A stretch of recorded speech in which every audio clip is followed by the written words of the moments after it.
Okay, welcome back mga scalper. Another technical analysis for BTC. And wag na nga nating patagalin pa. So daily candle is isang malaking green candle but yung volume is below average. So silipin natin yung possible scenario. First is kung makikita natin meron tayong resistance area dito. So possible magkaroon tayo ng untugan dito.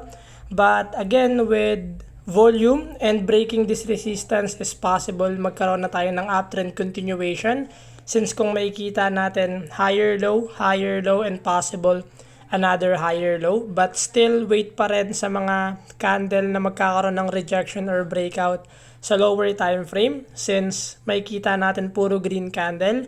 If ganito yung nakikita nyo, never ever take short position right away, always wait for red candle to confirm yung rejection. So yun lang, but possible scenario is either pullback to for downtrend continuation. If magkakaroon ng breakout, gain ulit yung momentum na to and possible continuation ng uptrend.